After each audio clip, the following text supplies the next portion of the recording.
Presentation time will be 1 hour, followed by 30 minutes of floor discussion. Owen? Thank you very much. Thank you for the introduction. And I will share my slides. This one, yes.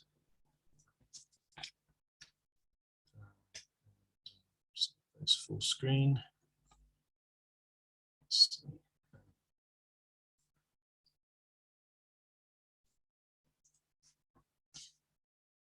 Okay, so you should be able to see my cover slide clearly. Right, so I'm going to talk about the way in which Trotskyists around the world reacted to the outbreak of the Korean War in June 1950. Now, what is it, it's almost 72 years ago. And I started looking at this issue a couple of years ago, just out of kind of curiosity, sort of almost like a hobby to look at all these archived materials, which are now freely available online due to the wonderful work of lots of people to transcribe and scan them, mainly on the Marxist Internet Archive. And then eventually I thought I should do something with this work and perhaps turn it into a paper. So this is sort of the not the final version of that paper, but it's kind of a work in progress. Certainly when I was working on this and looking at these materials, I didn't think that I would actually be presenting about it at a time when we are facing or in the midst of another war of perhaps similar proportions to the Korean War. It's slightly surreal to be in the midst of such a war where there are echoes of some of the debates. I say echoes, I mean the parallels are obviously not exact between the current war in Ukraine and the Korean War. Certainly they're not exact, but there are some echoes. And there are some points, I think, in the debate for how Marxists understand a conflict like Ukraine. There are some points which can be taken from earlier discussions like the one about the Korean War. Certainly one parallel which is extremely disturbing for all of us, I think, is the talk of World War III. Certainly at the time of the Korean War, this was a real fear for many people around the world. And it was a real fear for Marxists and Trotskyists when they were discussing it. And you can see on my cover slide here a cartoon from the front page of the American Trotskyist newspaper, The Militant, which shows the Earth, the planet, being levered off of a cliff by three men. And you probably can't see from my slide, but then they are labeled. One of them is President Truman. The other one is MacArthur, obviously the general in charge of the US intervention in Korea. And the third person is the sort of, I suppose you would say, the archetypal caricature used from time for the last, well, at least the last couple of hundred years, maybe, of the capitalist, I suppose. In this case, it means Wall Street, a man with a top hat, cigar, and a helpfully emblazoned with a dollar sign on his shirt. Okay, so that's something about the kind of rather disturbing echoes and parallels we see with the time we're in now. Maybe as time goes on, other things will become, other echoes and parallels will become apparent. But when I started looking a couple of years ago at the publications of Trotskyist organizations and what they were writing at the time of the outbreak of the Korean War in 1950, I quickly realized that there was a really a wealth of materials and an interesting debate going on. And I thought it was definitely worth looking at how Trotskyists understood the war, the debates that opened up between them, and then actually how also the war or the sort of affected Trotskyist groups around the world. The Trotskyist movement was itself affected by these debates. Perhaps most strikingly in Britain, where in some ways you could say the war gave birth to one of the longest lasting tendencies within, or groups within the Trotskyist movement in the UK, which of course now is called the Socialist Workers' Party. Rather confusing because I'm going to talk about a different Socialist Workers' Party to begin with, the American Socialist Workers' Party.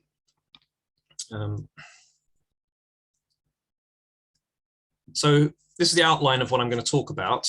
In the introduction, I'm just going to cover a few things as briefly as I can, which is the broader context of the Cold War and the Korean War, debates within Trotskyism after the death of Trotsky, very, very briefly. I'm no historian of Trotskyism, I have to say. That's not my specialism. As probably some of you know, I'm a historian of modern Korea. So I'm kind of coming at this, well, I'm coming at the topic today from the opposite angle that I would normally come at something. Usually I come at things from, I guess, from looking at the modern history of Korea. And today I'm looking at kind of Korea from a different angle, from the way in which Korea was observed by the Marxists and Trotskyists around the world. I'm going to just cover the core questions that I think were at stake in this debate before we get into looking at some of the actual materials. And so then in sections 2 and 3, I will look at the materials, some sort of, let's say, exemplary materials of the different sort of positions within this debate. And I've divided them quite sort of schematically into 2 groups, which I'll say a little bit more about in a minute. The defensist side and the third camp side of the debate. Okay, so to say something about the broader context, I'm not going to spend much time on the context of the origins of the Korean War, the division of Korea. I'm going to have to assume a certain amount of knowledge here because there isn't the space and time for me to go into this. I can discuss these issues in the Q&A if people want to talk about the origins of the Korean War. Suffice to say that the Korean War is often seen as the first hot war of the Cold War. It broke out only 3 years after the Cold War is said to have begun in 1947. And as various scholars have pointed out, perhaps most famously in English language literature, that would be Bruce Cummings, as well as being a war between the 2 Cold War blocs, the Korean War was also a civil war. And much of the debate I'm going to look at today sort of echoes or is a precursor even perhaps of that debate over whether we understand the war mainly or principally as a war between 2 blocs or as a civil war. It was also a war related to the aftermath of Japanese colonialism, and particularly to some kind of fundamental issues within Korean society, social issues of land tenure and of colonial collaboration by the sort of nascent Korean bourgeoisie. So yeah, the image here is an image of the division of Korea. It's rather a neat one, I think, because it sort of sums up some things very, very, very simplistically, but quite well from the American magazine Life.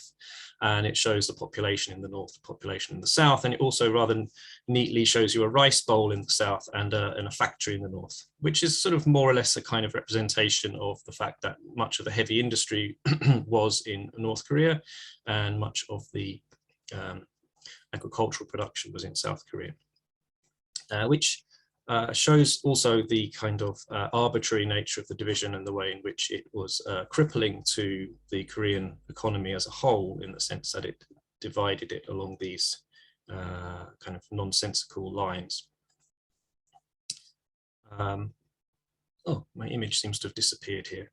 We'll skip over that one. I did have a nice image of Terenty Shtikov and General Hodge, who were essentially the rulers of North and South Korea up to 1948. So yes, the previous picture, which for some reason disappeared from my slides, was the sort of what you might call the colonial rulers of the divided Korea between 1945 and 1948. And this is an image of the 2 rulers who took over in the south and north, Syngman Rhee and Kim Il-sung. Essentially rulers chosen by the 2 superpowers for their respective zones and then respective separate states, which emerged in the latter half of 1948 with the founding of the Republic of Korea and the Democratic People's Republic of Korea. So as I said, I'm really skipping over this background very, very quickly. Actually, before I go on to the questions, I just wanted to say something about the background of the situation of Trotskyism in the immediate post-war period. I don't have a slide for this, but as I said before, I'm going to re-emphasize again, I'm not a historian of Trotskyism, so my knowledge is quite relatively superficial, shall we say. But I think it's fair to say, and I think most historians of this would agree, that Trotskyism was in something of a crisis around the world in the immediate post-1945 period. Organizational numbers were dwindling, members were dwindling. The Trotskyists had suffered during the war from oppression, from also just from the the difficulties of operating in wartime, and in the post-war period, the kind of revolutionary crisis, global revolutionary crisis or revolutionary crisis in the advanced Western countries and in the Soviet Union, which had been predicted by Trotsky himself and by Trotskyist organizations, did not occur, essentially. I mean, I'm sure we can quibble about that there were various kinds of, revolutionary moments or inklings here and there, but there was no major revolutionary movement as had occurred after World War I. That caused a problem as well. Meanwhile, in some parts of the world which had quite strong Trotskyist movements, even Trotskyist movements that had been involved in governments, such as Vietnam and also in China, Trotskyists were really brutally suppressed. So in Vietnam from 1945, the Viet Minh moved to basically crush the Trotskyists, to eliminate them, often just by killing them, and sending many into exile. So the Trotskyist movement in Vietnam was essentially eliminated. In China, then the Trotskyists were being squeezed by the CCP and the Chinese Communist Party, obviously coming to power in 1949 and winning the Chinese Civil War. They survived briefly after that, but Chinese Trotskyists were incarcerated or exiled en masse in 1952, and that was essentially the end of Chinese Trotskyism. So as I said, much of the crisis, I think, of Trotskyism after the Second World War stemmed from quite unfavorable objective circumstances, but part of the cause was also the perspectives that were put forward by Trotsky at the start of World War II, shortly before his death. I.e. that the Soviet Union probably wouldn't survive the Second World War, that there would be a revolutionary upsurge and so on. But also, I think importantly for the debate that I'm going to discuss today, it became more and more difficult for many Trotskyists to accept Trotsky's own formula in his understanding of the Soviet Union as a degenerated workers' state. So the idea that the Soviet Union was still and had been ever since 1917 a workers' state, a state with a dictatorship of the proletariat, in which the workers were essentially still, in some sense, at the helm, in charge of the state, but it had degenerated and been kind of taken over by a parasitic bureaucracy. But many Trotskyists, as I said, were not able to accept this any longer. There was a major split in the US Trotskyist movement already in 1940, around the time of the Soviet invasion of Finland, when a group of what came to be called third campists, led by Max Shachtman, left the main US Trotskyist organization, the Socialist Workers' Party, to form the Workers' Party. And in Britain too, after 1945, there were various factions formed in this period. Trotskyism was already a relatively small group of around something called an organization called the Revolutionary Communist Party, but it proceeded to split into smaller factions and then splinters. And some parts of it went into entryist work within the Labour Party. So before the Korean War, then you already had in in the US and the UK, which were two of the major locations for Trotskyist organizations, a kind of fracturing movement around a number of different issues. And most important probably being the nature of the Soviet Union, and also the sort of work that Trotskyist organizations should be doing. Should it be an open party work where you organize a sort of revolutionary party, alternative party to the official communist parties, or should it be entryist work where you go into labor type parties or reformist social democratic type parties? Okay.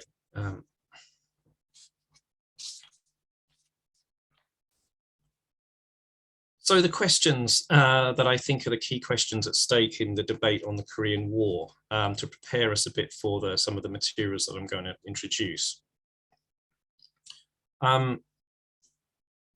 First of all is the big question really. Should socialists, should Trotskyists, internationalists, should they side with the Soviet Union or North Korea or China?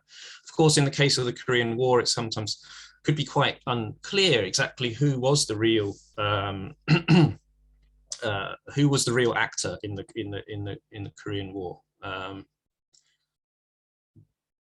Certainly from sort of November 1950 onwards, China was the main military force fighting against the UN and the US. But was it really the Soviet Union behind that?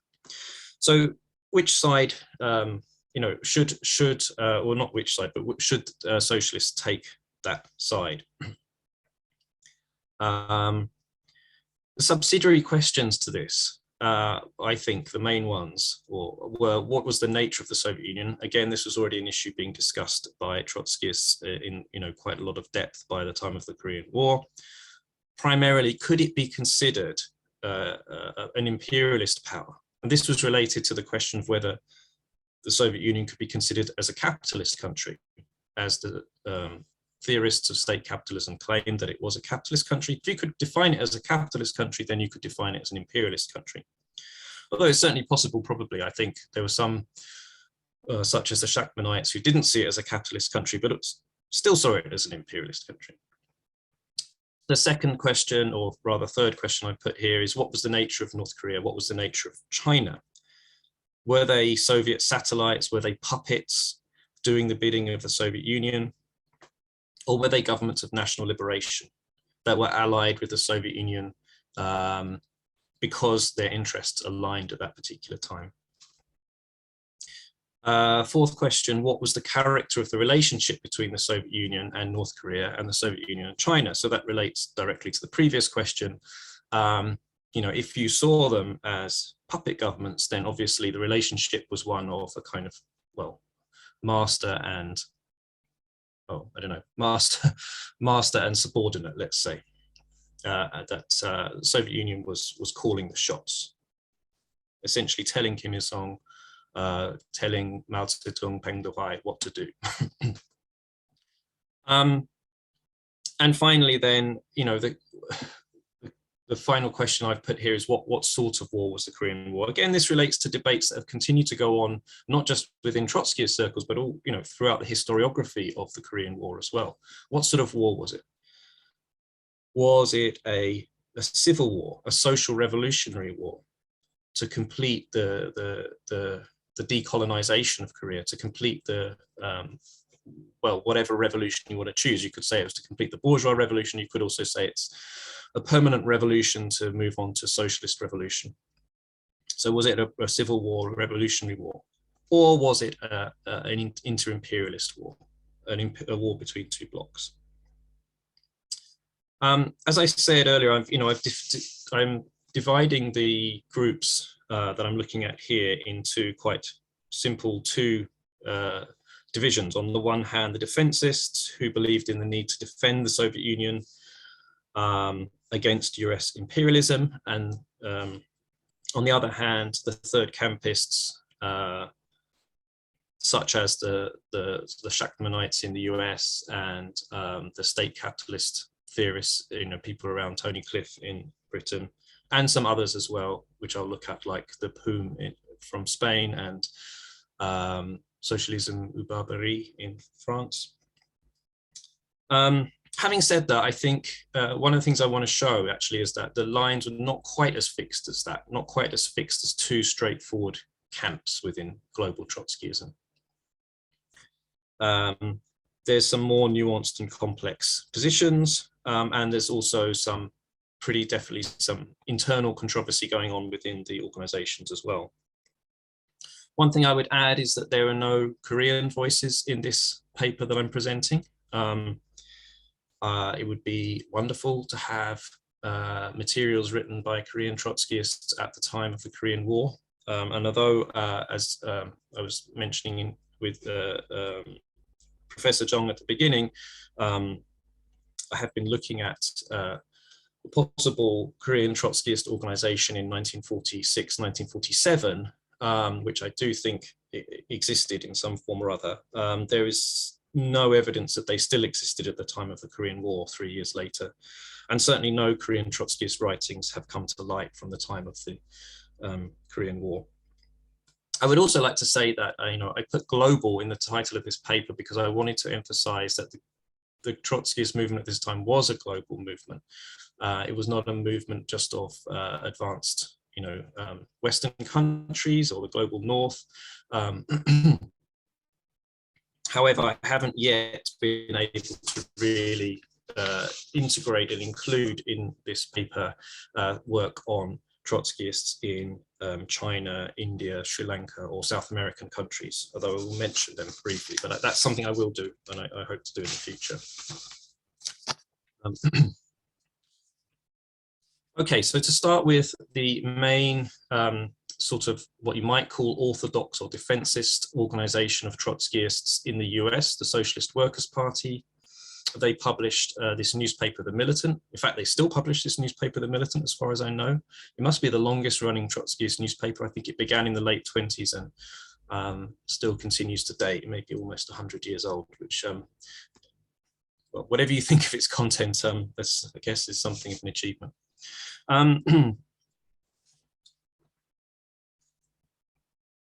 So the interesting thing I found here, and I'm going to try to be brief because I know, time, I only have an hour and I don't want to sort of go on too much into every possible detail, which is a danger. But with this organization and their newspaper, I found actually to be in some ways one of the most interesting ones that I looked at, because you might expect them to immediately come out with a defensist position, or i.e. a position essentially supporting the North Korean invasion of South Korea, supporting the North Korean side, saying that it's a war of national liberation against American imperialism, etc., etc. But they did not initially. This first issue of their newspaper after the outbreak of the war is from July the 3rd, 1950. So only about 8 days after the outbreak of the war. And a lot of the focus in the newspaper is about the domestic politics aspects of the US politics aspect of the Korean War. It talks about, as you see here, Truman usurps power, pulls country into undeclared war. But, and then the subhead here is about how the Korea crisis is being used to institute a police state. But if you look at the left-hand side of the page here, you will see that there is another article by a leading member of the organization, John G. Wright, not his real name. You have to remember that most of these Trotskyists writing this time wrote under pseudonyms. His actual name was Joseph Vansler, and like many of the leaders of Trotskyism in the US, he was a Jew from the former Russian Empire, or one part or another, many of them from Ukraine, Belarus. He was actually born in Samarkand. Anyway, that's going off on a tangent. But let's have a look at this article that he wrote, and which was published on the first front page of the newspaper immediately after the Korean War broke out, because it's very interesting. Essentially, he takes a kind of third camp position, perhaps a sort of soft third camp position, you might say. The emphasis is very much on the right of Koreans to decide their own fate without interference from the imperialist powers, hence the headline, "Hands off Korean people's right to decide own fate." And the quotation here I will read a bit of. "The contention that either side are concerned with the self-determination of Korea is as foul a lie as Hitler ever concocted. The 30 million inhabitants of both South and North Korea have had no say whatever, especially since their liberation." It talks about the division and basically how the Koreans have been manipulated by the two superpowers. "There is only one way in which the Korean question can be solved, and that is by permitting the Korean people to settle their own fate. Let them decide, free from both the Kremlin and from Washington." So it comes kind of close to a sort of neither Washington nor Moscow kind of slogan, which will come up again later in some of the material that I'm presenting. So basically he's taking a kind of third camp type position. This was not, as far as I understand it, really the position of the organization, or at least it certainly wasn't, a month or 2 months later. So in subsequent issues, the Militant, the newspaper of the Socialist Workers' Party, shifted its emphasis towards seeing the war in Korea as a revolutionary civil war, and seeing the North Korean government and the Chinese as being independent of the Kremlin, as the term they usually use for the Soviet Union. So there then becomes this argument that the interests of the Asian, what they termed the Asian revolutionary masses, so the Korean War is sort of folded into a much broader kind of what they call Asian revolution. Seeing it as part of the Chinese Revolution, what's happening in other places like Malaya with the insurgency against British and so on. So there's an argument then that the interests of the Asian revolutionary masses and the Kremlin are aligned but not the same. And this is reinforced. This position is reinforced even more once the Chinese People's Volunteer Army joins the fight against the US and the UN in November 1950. So here we go. This is by December 1950. This is the sort of become the orthodox position of the SWP and its publications.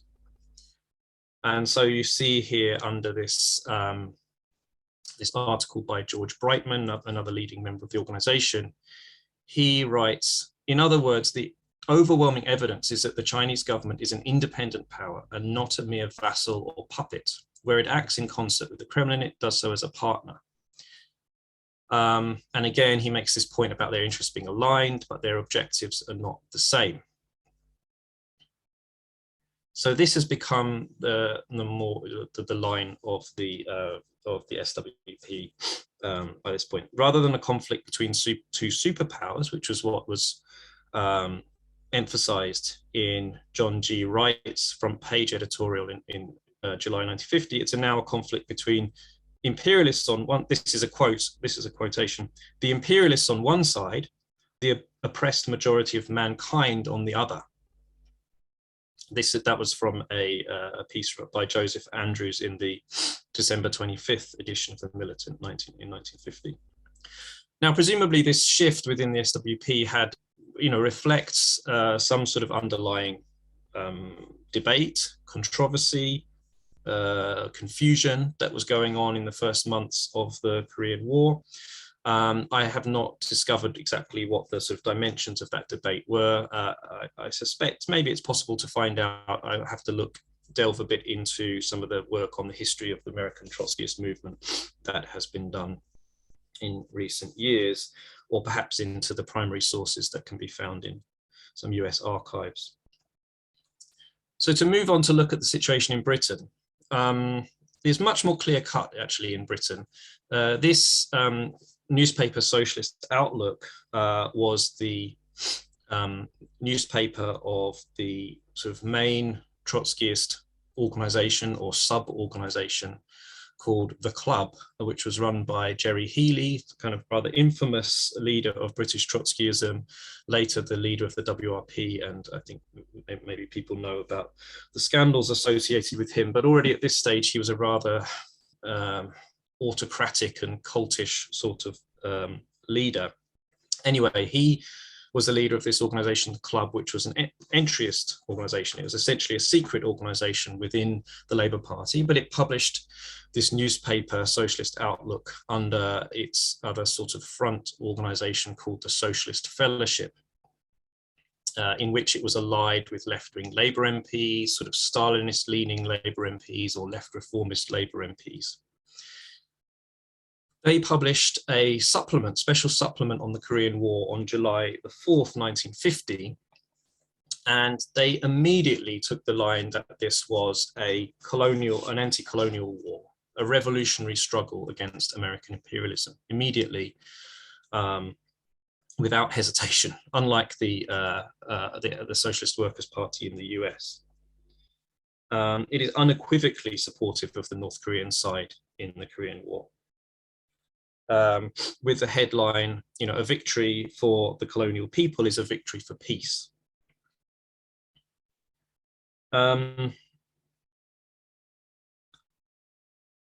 Interestingly, I think the biggest flaw of this supplement in this article here is it really says nothing about the Soviet Union, the division of Korea, how it came about that this war began. It just simply sees it as a sort of national liberation struggle by colonized people against the US. It doesn't, of course, does not mention, it mentions the division actually, but it doesn't mention at all that the division was essentially approved and agreed by the USSR, by Stalin. And just a short quote from this supplement to give you a flavor of it. They write, in attempting to abolish this hated division of their country and thus achieve what is their right, the unification of Korea and its complete freedom from imperialist domination, the armies of the North are conducting a progressive war. And again, as the Militant newspaper did later in the year, they put the Korean War in the context of broader Asian anti-colonial struggles in Malaya, Vietnam, China, and even in the context of Taiwan, as they say, being kind of annexed by US imperialism.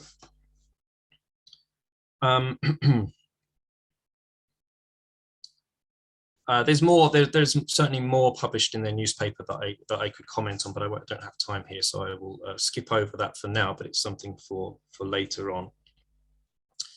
Also within this broader kind of what you might call defensist or orthodox camp of Trotskyism at the time, there were quite a few other publications that were important, and again, there are things that I need to look at properly, examine properly in future research on this. Perhaps most prominently is the journal published by the SWP and the Fourth International in the US called Fourth International, and that has a number of more in-depth articles about the Korean War, which puts the kind of defensist sort of revolutionary civil war position more in greater depth and more in a more sophisticated way. So that's something that I will discuss in future work. But now I'm going to skip on to the third part of my talk, which is to look at the third camp Trotskyists. So the first one is in the American organization, the Independent Socialist League, which was a descendant of the 1940 split from the Fourth International in the US, i.e. from the Socialist Workers' Party, led by Max Shachtman and others like Hal Draper, CLR James, Rhea Dunayevskaya.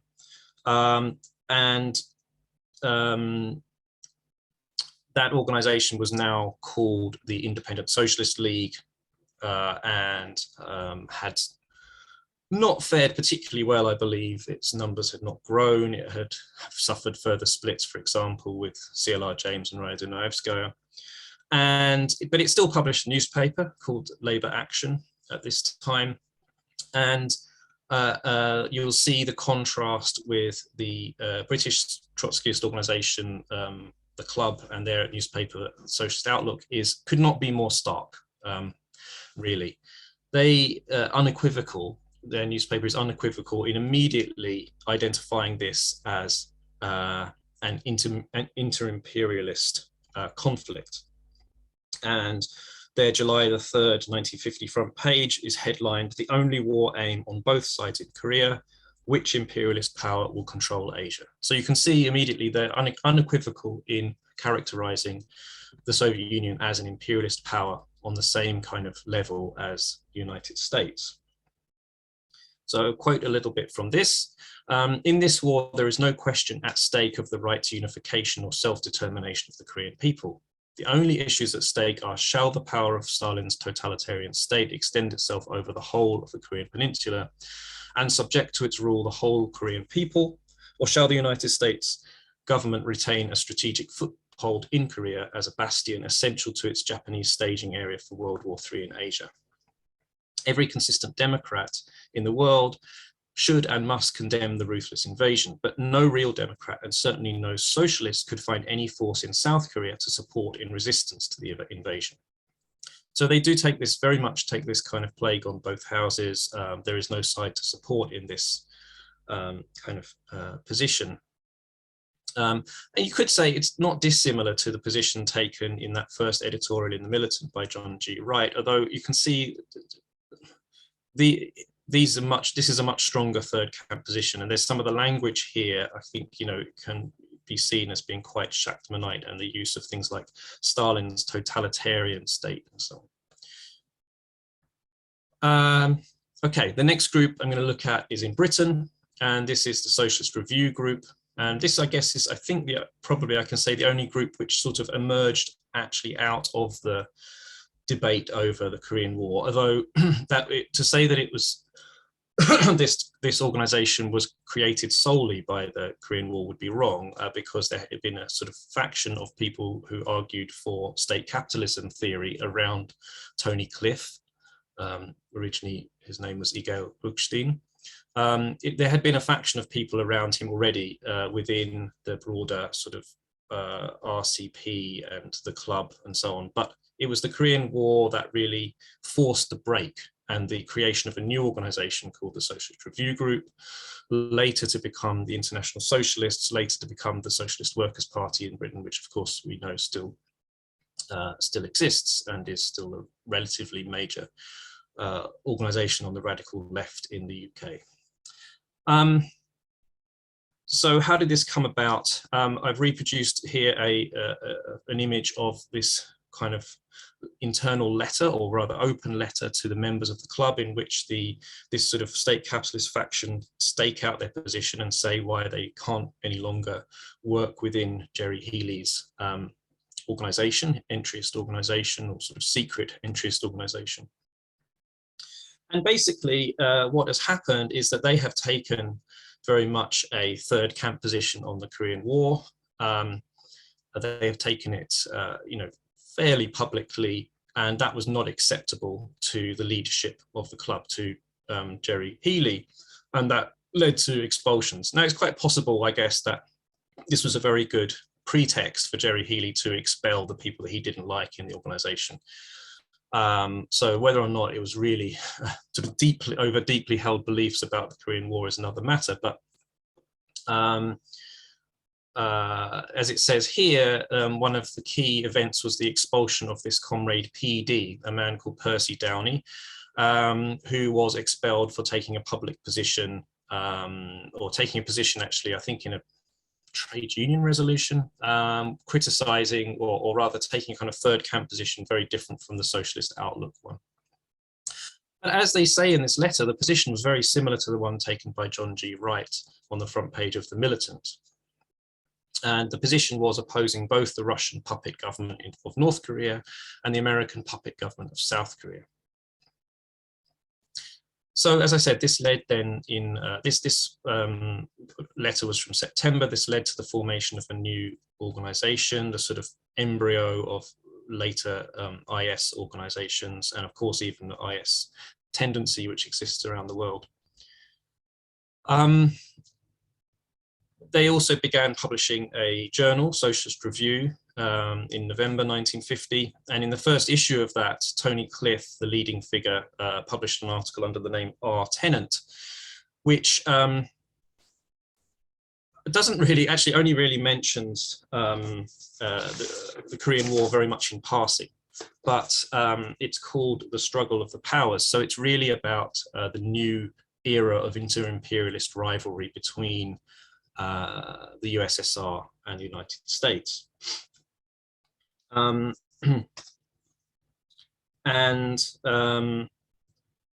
I guess that I took out a quote from the very beginning of it because it's the only place where it really mentions the Korean War. But as it says, the Korean War serves the great powers as a rehearsal for their intended struggle for the redivision of the globe. The fate of the Korean people is a grave warning to all humanity. What sufferings the march of aggressive imperialist powers will entail. So, as I said, he doesn't go into any in-depth analysis about the Korean War itself. It seems to me that for the state capitalists in the UK at the time around Tony Cliff, it was obvious to them in a sense that this was an inter-imperialist war. They didn't even need to say anything more. For them, as far as they were concerned, it was a war, a proxy war between the Soviet Union and the US, and the North Koreans and the Chinese were simply being manipulated by the Soviet Union for their imperialist ends. They did publish in the next issue of the Socialist Review an article by a Sri Lankan Trotskyist called V. Karala Singham from the Indian socialist journal Janata, which goes into the war in Korea in a bit more depth. I'm not going to deal with that now. That's for my sort of future revision of this paper, when I hopefully going to look a bit more at the reaction of Trotskyists in India and maybe even hopefully China if I can. Another third camp intervention that I would like to mention here is that of Trotsky's widow, Natalya Sedova Trotsky, in May 1951. So by this time, obviously, the war had been going on for almost a year. But she had already, I believe, for some years been somewhat in opposition to the mainstream of the Fourth International and therefore to the Socialist Workers' Party in the US, which was sort of the leading organization. But in this letter, she sets out in quite a sort of, what's the right word, excoriating way her difference in positions with the leadership of the SWP and therefore the leadership of the Fourth International. She excoriates them for continuing to believe that the USSR is a worker state. She criticizes their position on Yugoslavia and of course on Korea as well. The letter was actually published by the SWP in the Militant on June the 4th, 1951.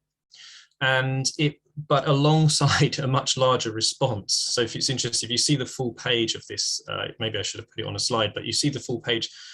Natalya Trotsky's letter is sort of quite a small column on the left-hand side. Almost much of the rest of the page is taken up with the response from the political committee of the SWP. So as she writes here, it's most insupportable of all is the position on the war to which you have committed yourselves. You are even now supporting the armies of Stalinism in the war which is being endured by the anguished Korean people. I cannot and will not follow you in this. And the response of the SWP political committee, as I said, is quite long, but I've just picked out a couple of lines here in which they reiterate their position that it's an anti-colonial war. These are colonial peoples engaged in mortal struggle against world imperialism, in this case, American imperialism. No Marxist can deny the progressive character of their struggle to achieve independence. So in many ways, they're sort of talking completely past each other. There's no kind of common ground here, really. On the one side, she sees it as an imperialist war against the Koreans. On the other side, they see it as an anti-imperialist war against the Americans. I've got two more examples I'm going to give you of third camp Trotskyists. So this fourth one is France, Socialism ou Barbarie. So this was a third camp group who had split from mainstream Trotskyist organization Parti Communiste Internationaliste in 1948. led by Cornelius Castoriadis and Claude Lefort. And they began publishing this journal in 1949. So as you can see, as in many parts of the world, other parts of the world, the splits in Trotskyism were already happening or had happened before the Korean War. It's actually only really the case of Britain that I can think of where the splits have happened at the time of the Korean War. So we can say this split in French Trotskyism had nothing to do with the Korean War, although of course they immediately, when the Korean War broke out, they produced their analysis of it. And so the first analysis is in this issue of their journal in August 1950, August-September issue, with an article called Corée, fin de la guerre froide. Rather amusing title in a way, end of the Cold War, only 3 years into the Cold War. Here we are, whatever it is, 72 years later, and we are talking about a new Cold War. So, I mean, I don't blame them for trying to make their own kind of predictions, but anyway, the Cold War has rumbled on, even despite the fact there have been a number of hot wars within the Cold War. What I found interesting about the Socialism ou Barbarie analysis is that they attempt quite a sophisticated analysis. It goes beyond what you see in, for example, on the one hand, kind of the British and American sort of orthodox positions of just saying it's a civil war, a revolutionary civil war, anti-colonial war, or on the other hand, the kind of positions of many other third campists who didn't really particularly try to articulate what was actually going on in the Korean War. They just immediately saw it as an inter-imperialist war without further kind of analysis. In this article in Socialism ou Barbarie, which I don't know who it was written by, but quite possibly Castoriadis himself, they immediately recognize that there is this problem they have to grapple with of how can it be both a civil war and a struggle between two blocks? But they then firmly come down on the side that it is the primary character of the war is of one between two blocks. So they say it is not sufficient to say that the Korean War is a civil war which is integrated with the struggle between two blocks. So they're saying, you know, we could say it's both things, but that's not enough, right? It is directly a question of this struggle between the USSR and the USA, which manifests itself at a determined point. If the USSR and the USA were not the direct opponents in this affair, the Korean War would have been impossible, both materially and politically. I think this is a very good and very interesting point, which I don't see made elsewhere very much by Trotskyists at the time. This very fact removes any national or social significance from the action of the North Koreans. So this is where you see they come down very much on the side of it being an inter-imperialist war without any real sort of social or civil war significance. The war for which they're providing the infantry only serves objectively to extend the Russian sphere of domination and the regime of bureaucratic capitalism. Just to make a judgment on that, I mean, in a sense, yes, you could perhaps, coming from their position where they were then, it was a fairly fair kind of prediction to make, although actually in reality, as we know with our hindsight now, that after the Korean War, it was the period in which Kim Il-sung was able to get space for himself and shift himself out from under the complete dominance of the Soviet Union, and eventually to find himself a kind of triangulated position between the Soviet Union and the People's Republic of China from the early 60s onwards. You know, that's another story. Okay, final third camp Trotskyists that I wanted to mention briefly, a kind of fairly small and exile group, in fact, the POOM, the Trotskyist organization, or kind of post-Trotskyist organization that had been very significant organization in the Spanish Civil War. I believe the organization with which George Orwell was fighting, I think, in Homage to Catalonia. It's a long time since I read that book, but maybe wrong. So they were now in exile in France and continued to publish a newspaper, La Bataille. And interestingly, they also take very much a third camp position. I mean, in fact, they had actually split with Trotsky in the 1930s. So in some ways, they had split with Trotsky earlier than anyone else, but that was sort of for other reasons than the ones we're talking about here. So, I mean, perhaps it's not entirely surprising that they would take a third camp position when it came to the Korean War. So in this editorial of the 25th of September 1950, entitled Evolution de la guerre en Korea, they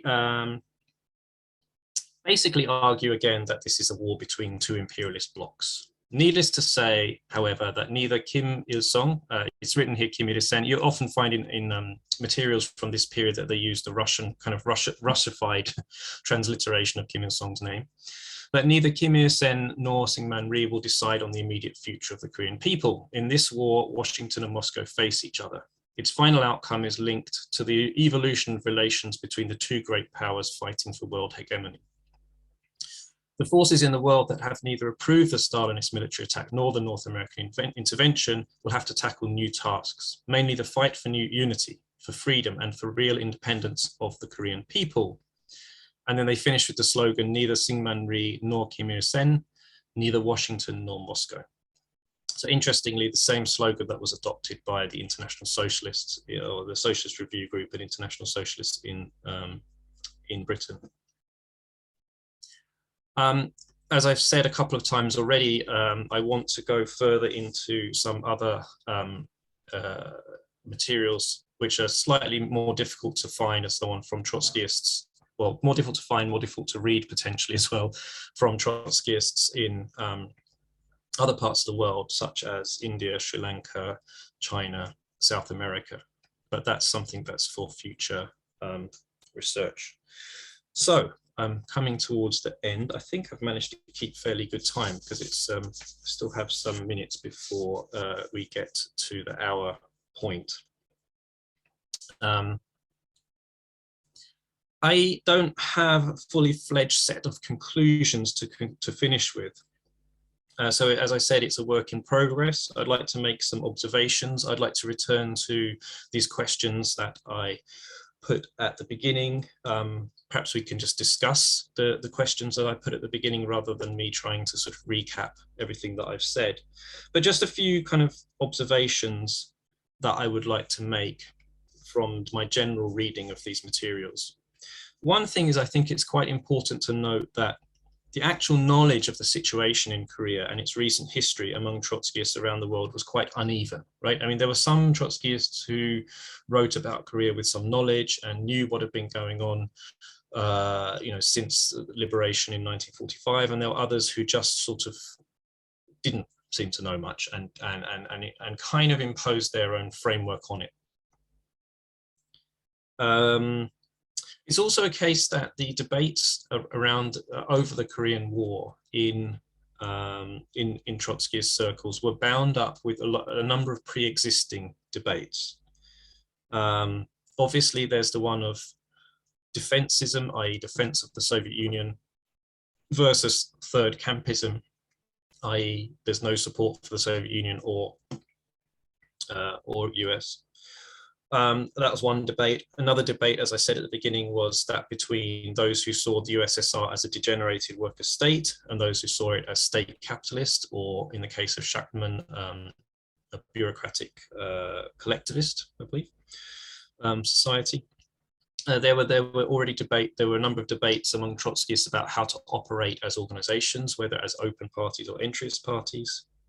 Presumably also tied up in all of this, there were the usual kind of personality clashes and organizational maneuverings that were going on within Trotskyist parties and inevitably go on within any, political organizations. I think it's often said that, Trotskyist organizations are some of the most fractious and splintering types of political organizations. I don't know whether that's really true, sort of scientifically speaking, but it's certainly, from casual observation, it certainly seems to be quite apt. So while the Korean War led to some interesting debates and clarification of positions among Trotskyists, it was not in itself, I think, in most in most cases, the decisive event that led to the development of different strands of Trotskyism, apart from perhaps in Britain. And for the most part, those involved in the debates about the Korean War, for the most part, they did not produce detailed analyses of the actual situation in Korea. Another sort of observation I'd like to make, which is sort of related to the question of national self-determination and anti-colonial struggles within Marxism more generally. Because a lot of this debate seems to be, to me, to be about that question. You know, is this a war of liberation, national self-determination, a revolutionary civil war, or is it just a war between blocs? So I think, you know, for socialists, for Marxists, the question of national self-determination had for a long time been bound up, and it was seen as a matter of, let's put it this way, it was seen as a matter of both principle, the principle of self-determination, as I think Lenin had emphasized, and also as a kind of historical dynamic that was intimately bound up with socialist revolution and the overthrow of capitalism. And this was particularly the point that Trotsky had emphasized in his theory of permanent revolution. But then what does that mean in practice? I think that's where it becomes difficult and why you get this kind of debate among Trotskyists. What does it mean in practice? How do you decide in practice the question of whether you support a particular side in various wars? How do you decide whether this is a genuine war of national liberation? How do you decide in the case of the Korean War, or versus the Vietnam War, for example? It seems to come to hinge on whether you think that that one side fighting in the war is a genuine, whatever that means, nationalist or anti-imperialist movement. And of course, in practice, that can be very complex and have many different ambiguities. And it also gets mixed up, as I said, with Trotsky's theory of permanent revolution and how you understand that and so on. I think I'm going to end. I'll say one final thing. What is the relevance of this? I guess whenever we do any kind of research, we always tend to ask ourselves, you know, what is the relevance of what I'm doing? You may have a moment of existential doubt in the midst of everything. Why are the views, the debates among these quite small groups of Trotskyists more than 70 years ago, why are they meaningful to us? I think although that we have lived more than 3 decades in a post-Cold War world, the question of camps has definitely not gone away on the international left and among Marxists internationally. The question of do you support a particular camp or not has not gone away. And the question of whether socialists support specific national struggles for self-determination, and we can see it being played out, again, this is a kind of echo, we can see it being played out now around the war in Ukraine.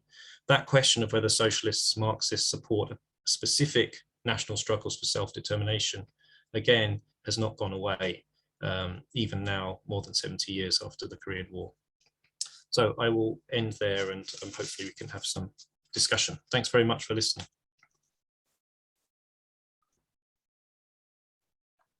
Thank you for your insightful presentation, Owen. When introduced the debate on the nature of the Soviet Union, North Korea and China, the character of the relationship between these countries and the character of the Korean War. Then he reviewed the positions of the several Trotskyist groups in the Western Trotskyism, say defensive Trotskyism and the third camp Trotskyism. Now, anyone who has any question or discussion on Owen's talk, please raise your hand or let me know via chat.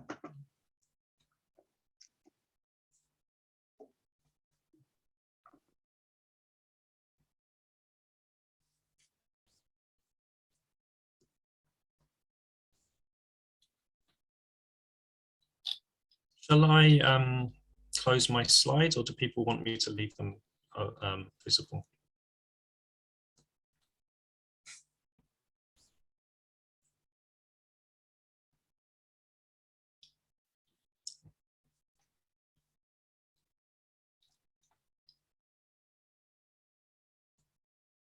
네, 정승희 선생님.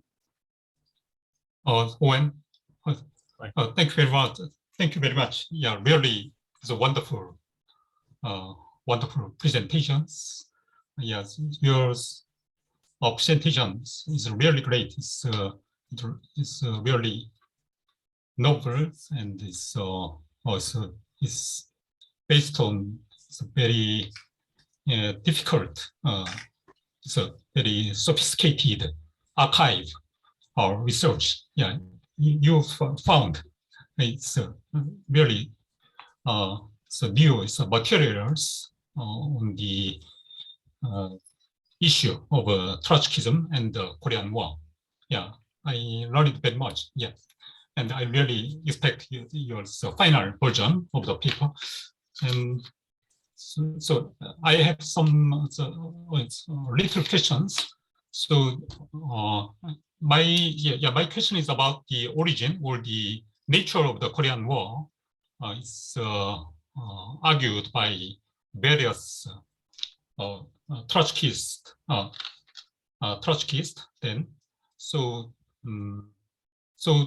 it's a defensist group usually described the Korean War as the anti-colonial or it's an anti-imperialist national liberation war, and the third campist is regarded the Korean War as a war between two blocks or the inter-imperialist war. So, but during your presentations, you also mentioned about the revolutionary civil war position, and I think you also categorized that analysis of Korean War. I mean, the revolutionary is civil war.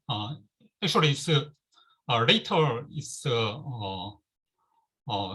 completed by Bruce Cummings, but it's remarkable that at that time it's just the outbreak of the Korean War. So some of the members, some of the Trotskyists used that kind of phrase, civil war, or but I think Bruce Cummings' position is different from the orthodox Stalinist or orthodox North Korean Communist Party position of position on the Korean War. That is the, as you mentioned, anti-imperialist, anti-colonial national liberation war. So national liberation war is not same as the civil war, but I think you categorized two positions as same,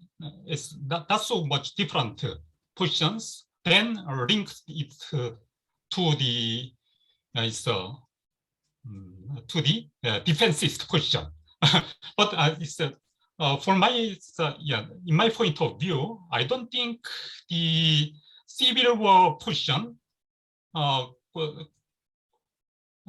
not be necessarily linked to the defensist position. You mentioned as well, so because the it's national or self-determination position, it might be linked to the civil war position, but it's a national self-determination position would not be the same as the anti. It's a defensive position. Yeah. So yeah. That's my question. I think. Thank you. Yes, thank you for the question, Professor Jeong. Yes, I think you make a very good point that I need to examine in a bit more nuanced way these different strands of argument. And I'm still at the stage I need to do more reading to understand fully all the arguments being made. So, for example, there's a text that I didn't introduce in this talk because I need to finish reading it and finish analyzing and understanding it, which is the more sophisticated position put by the sort of orthodox Fourth International SWP side, written by a man called J.B. Stewart. Again, not his real name. I believe his real name was Sam Gordon. And that piece puts it in, that piece is one of the few that I've seen that actually analyzes the origins of the Korean War and looks back to the liberation, what happened after liberation, what happened with the American occupation of South Korea and so on. And I think, yes, I need to analyze that. And in doing that, I think you're right. I need to distinguish more carefully between these different strands of argument. So an argument about it simply being a anti-colonial war, i.e. part of what they often refer to as the Asian Revolution. It's incredibly kind of oversimplifying, totalizing kind of category. But anyway, an anti-colonial war on the one hand, and then also, yes, as you say, a kind of a civil war, social kind of war within Korea itself. So yes, that distinction does need to be made, you're right. I found it interesting that it was the French group, Socialism ou Barbarie, who really used the word civil war and talked about the problem of understanding it as a war between a war that was both a civil war and an international war between blocs, which really, they're writing that in August 1950. It prefigures, the debates that Bruce Cummings was involved in and so on. And as you say, it's fascinating. They were having this at a quite a sophisticated level of discussion and about this immediately, like 2 months after the war had broken out. So I think that's quite fascinating to me, that things we think may be much more recent debates actually have their roots going back much further.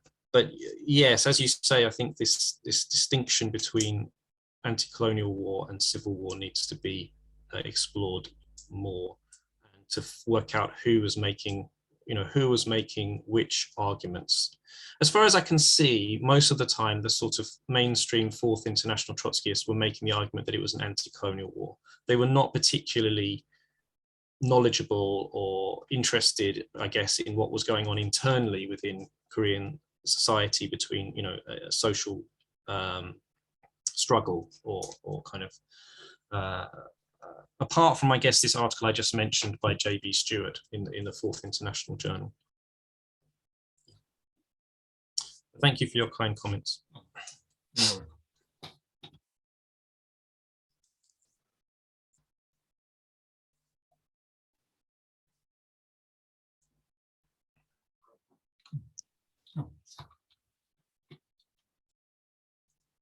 Yes, Professor Kembe. Hi, Steve. Hello, Owen. Well, firstly, thank you very much for that. I found that, that goes back to arguments when I first got involved in the Trotskyist movement, because then there was the great comparison between what had happened with the various factions taking sides in the Korean War and what was happening then currently within the Vietnam War. I'm sorry, I had to pop out one of the key parts of your presentation and to deal with somebody who didn't go away for about 10 minutes. You may have actually already mentioned this. Did you mention the break of Natalya Trotsky from the SWP? You have mentioned that. Yeah, so there's one of my slides here I can show you. I just briefly talked about how that appeared in the SWP's newspaper, although of course they then gave considerably more space to their response than to her. Yeah. Here it is. Here's the slide. Yeah, considerably more space to their response than to her letter. Yeah, because if people are familiar with the letter, it is very explicitly about the position taken by the SWP over the Korean War, in which he clearly identifies it as a war between two imperialist camps. And she quotes Trotsky as saying in this that basically when this was put to him in the political bureau by Stalin himself, he said for the for the defense of the fatherland, yes; for the defense of the Stalinist regime, no. So at that point, it had been very clear as far as Trotsky is concerned that where he was moving from, although he stuck to the degenerated worker state analysis. And in this, again, I give people with familiar with this. I don't want to kind of bore people, but she says, even now you are supporting the armies of Stalinism in the war which is being endured by the anguished Korean people. I cannot and will not follow you in this. And then she basically says, whoever defends the regime of barbarous oppression, regardless of the motives, abandons the principles of socialism and internationalism. And she ends on by stressing the self-emancipation of the proletariat of the world and the need for social revolution. So, I mean, that's as strong as a break you can possibly get on a political basis from those who espoused at that time Trotsky's politics, from someone who was not just his partner and his wife, but also his active an active Bolshevik as well. Now, so it's interesting that, I mean, I had an argument actually a few years ago, and you have these arguments on Facebook, don't you, with a fairly young orthodox Trotskyist, and the line being taken by them, you know, or some of them at the moment, or then, was that basically this letter was just a forgery. And that, of course, Trotsky had never broken, he had never broken from the SWP. But then that seems to me the smack of kind of Stalin's realignment of the material world in order to suit his own political expediencies. Anyway, I'll just leave it there. Yeah, thanks for those comments. I think, you know, just a couple of things in response. One thing that is quite unfortunate, though, I think about Trotsky's own position is that, as I understand it, he took a quite strongly defensist position right up until quite close to the end, and he, I believe I'm right in saying, defended or believed that the Russian invasion of Finland was a kind of an act of defense of the Soviet Union.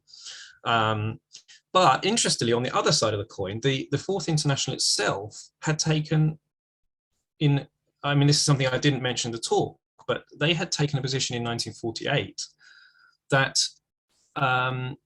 that the Soviet satellite countries in Eastern Europe, and presumably by extension North Korea, although they don't mention it, that they were capitalist countries, and that therefore one should take a defeatist position in wars involving those countries. They were not to be defended by Trotskyists. So they actually went against their defensist position when it came to the satellite countries in 1948. However, 2 years later, when an actual war did break out, they then immediately kind of moved back to, or they quickly moved back to a kind of defensist position.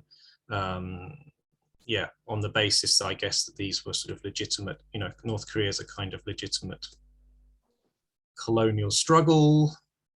Maybe it's a legitimate sort of, you know, outcropping or outgrowth of the Soviet Union. I don't know.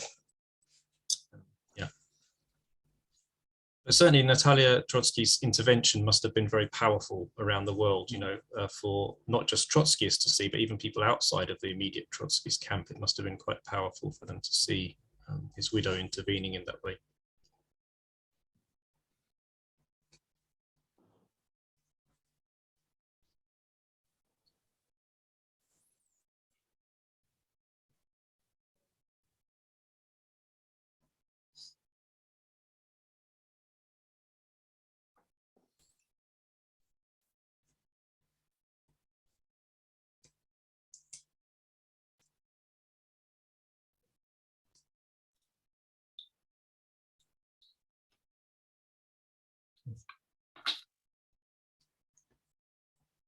예, 정세 선생님.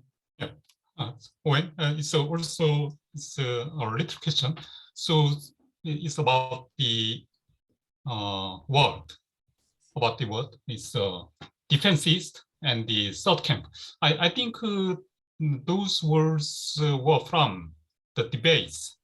It's the Trotskyist debates on the nature of the Second World War. So it's not developed to describe the Korean War. So it looks that the Trotskyist debates on the contemporary Trotskyist debates on the Korean War is so was it the direct continuation or the somewhat mechanical application or continuation of the debates on the Second World War?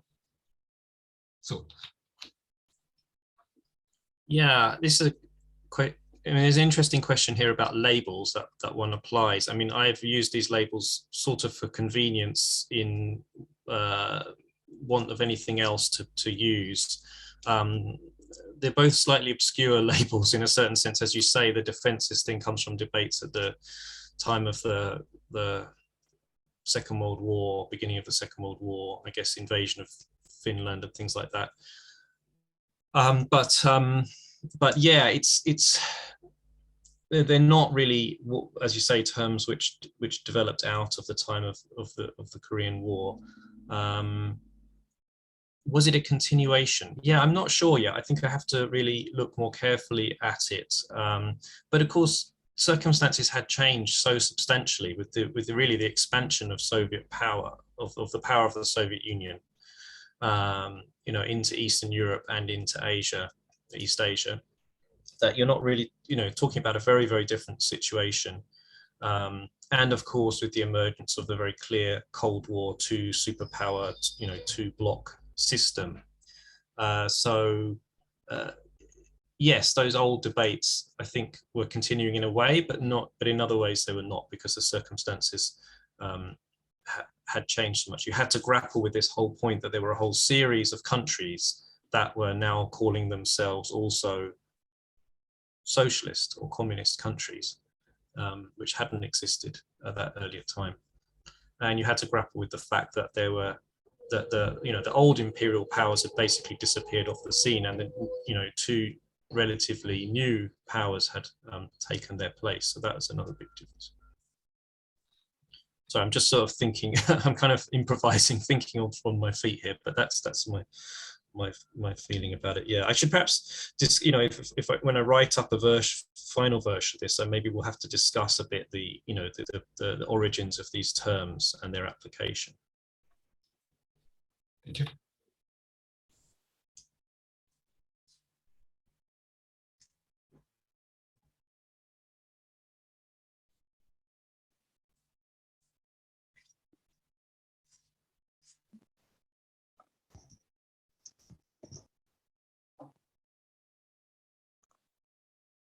Okay, is there anyone who has further question?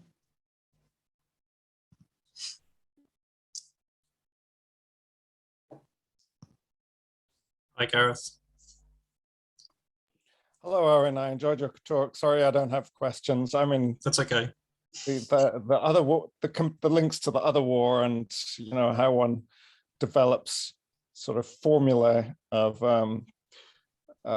with regard to these wars is of course on my mind, but I don't have any intelligent question to raise on in connecting the two theaters of war.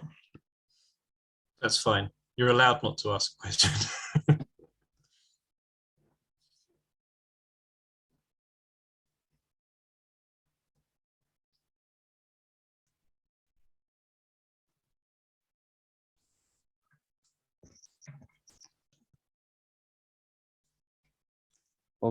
Okay, if there is no one who